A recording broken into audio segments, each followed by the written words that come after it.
उत्तराखंड के उत्तरकाशी और टिहरी जिले में शनिवार देर रात भूकंप के झटके महसूस किए गए और जिसकी तीव्रता रिक्टर पैमाने पर 3.8 रही और टिहरी जिले में 2 बार भूकंप के झटके महसूस किए गए और जानकारी के मुताबिक शनिवार देर रात करीब 2:03 पर दोनों जिलों में भूकंप आया और इससे पहले टिहरी में रात करीब 1:30 बजे भी भूकंप का झटका महसूस किया गया था और इस दौरान लोग डर कर अपने घरों से बाहर निकल आए और आपदा कंट्रोल रूम के मुताबिक भूकंप का केंद्र टिहरी में बताया गया, जो कि जमीन से करीब 10 किलोमीटर नीचे था और उत्तरकाशी और टिहरी जिले में कहीं से भी किसी नुकसान की सूचना नहीं मिली है। और वहीं इससे पहले 24 सितंबर को भी पिथौरागढ़ में भूकंप का झटका महसूस किया गया था और जिसकी तीव्रता भी 3.8 थी और ये भूकंप पिथौरागढ़ जिले के मुनस्यारी, मदकोट, नाचनी, बंगापानी, डीडीहाट, कनाली छीना सहित विभिन्न हिस्सों में महसूस किया गया था। और दूसरी ओर भूकंप वैज्ञानिकों की माने तो भूकंप के लिहाज से उत्तराखंड राज्य बेहद संवेदनशील है और राज्य का अधिकतर क्षेत्र जोन 4 और 5 में आता है और वहीं उत्तराखंड, हिमाचल, जम्मू कश्मीर में अक्सर हल्के भूकंप के झटके महसूस किए जाते हैं। और नेशनल सेंटर फॉर सीस्मोलॉजी की रिपोर्ट के मुताबिक पिछले साल 1 जनवरी से लेकर 31 दिसंबर तक देश के कई इलाकों में 965 भूकंप आए और अकेले देश की राजधानी नई दिल्ली और एनसीआर में भूकंप के 13 झटके महसूस किए गए थे।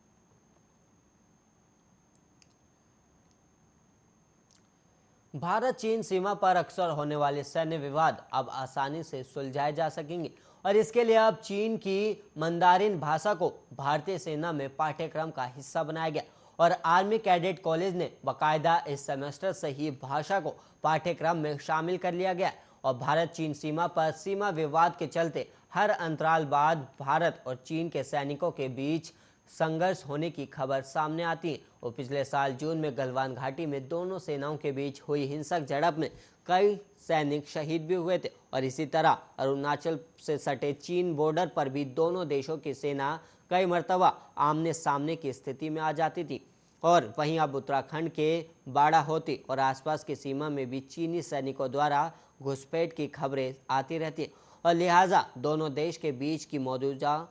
स्थिति को देखते हुए भारतीय सेना ने अब चीन की मंदारिन भाषा को पाठ्यक्रम का हिस्सा बनाया और आर्मी कैडेट कॉलेज में प्रशिक्षण और पढ़ाई कर रहे कैडेट को इस सेमेस्टर से चीनी भाषा सिखाई जा रही है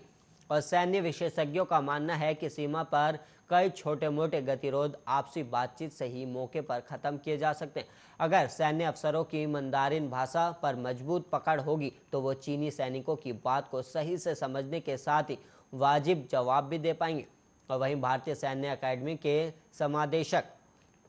लेफ्टिनेंट जनरल हरिंदर सिंह का कहना है कि इन बदलाव के बाद सैन्य प्रशिक्षण प्राप्त कर रहे कैडेट और अधिक दक्ष होंगे और वर्तमान में युद्ध की तकनीक की पूरी तरह से बदल चुकी है और दुश्मन देश इसके लिए नई तकनीकी का इस्तेमाल भी कर रहा है और लिहाजा अब भारतीय सेना भी अपने अफसरों को नई तकनीकों में पारंगत बनाना शुरू कर दिया और इसके लिए आर्मी कैडेट कॉलेज में इनोवेशन लैब स्थापित किया गया जिसमें आईआईटी गुवाहाटी का सहयोग भी लिया जा रहा है। आईआईटी की फैकल्टी वक्त वक्त पर एसीसी में आकर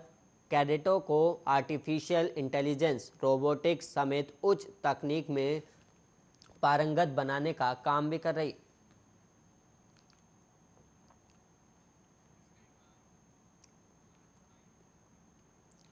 देहरादून काठ गोदाम एक्सप्रेसवे की चपेट में आने से अल्मोड़ा के 2 युवकों की मौत हो गई और दोनों युवक चलती ट्रेन के आगे सेल्फी ले रहे थे और ट्रेन की टक्कर से दोनों युवक रेलवे पटरी के किनारे बह रहे नाले में जा गिरे और मृतकों में एक युवक 31वीं वाहिनी पीएससी में तैनात महिला कांस्टेबल का भाई था और जबकि दूसरा उसका साथी था और पुलिस के मुताबिक एडम स्कूल के निकट अल्मोड़ा निवासी लोकेश लोहनी अपने साथी जल निगम कॉलोनी अल्मोड़ा निवासी मनीष कुमार आर्य के साथ शुक्रवार सुबह 6 बजे अल्मोड़ा से रुद्रपुर के लिए निकला था और लोकेश 31वीं वाहिनी रुद्रपुर में तैनात अपनी कांस्टेबल बहन शांति विहार निवासी लक्ष्मी के घर आ रहा था और दोनों शाम 4 बजे रुद्रपुर पहुंच गए थे। लोकेश मनीष को लेकर अपनी बहन के घर गया और भोजन करने के बाद शुक्रवार रात करीब 9 बजे दोनों स्कूटी से बाजार में घूमने की बात कहकर निकले और इसके बाद लोगों ने दोनों को इंदिरा बंगाली कॉलोनी के पास पटरी पर घूमते हुए देखा और आसपास के लोगों का कहना है कि दोनों चलती ट्रेन के आगे सेल्फी ले रहे थे और लोगों ने उन्हें रोका भी, लेकिन उन्होंने किसी की भी नहीं सुनी। और इसी दौरान तेज गति से आ रही ट्रेन की टक्कर से दोनों पटरी के किनारे बह रहे नाले में जा गिरे और दोनों की मौके पर ही मौत हो गई। और सूचना पर पहुंची पुलिस ने शव को कब्जे में ले लिया और मृतक योगेश की बहन महिला कांस्टेबल ने दोनों शवों के शिनाख्त भी किया और शनिवार सुबह परिजनों के पहुंचने पर दोनों का पोस्टमार्टम किया गया। और मृतक योगेश 2 बहनों का अकेला भाई था और मनीष 4 भाई बहनों में सबसे छोटा था और देर शाम तक उनकी स्कूटी बरामद नहीं हो सकी थी। और वहीं सीओ रुद्रपुर अमित कुमार ने बताया कि ट्रेन के आगे सेल्फी लेने के दौरान ये दुर्घटना हुई थी और पोस्टमार्टम के बाद दोनों के शव परिजनों के हवाले कर दिए गए।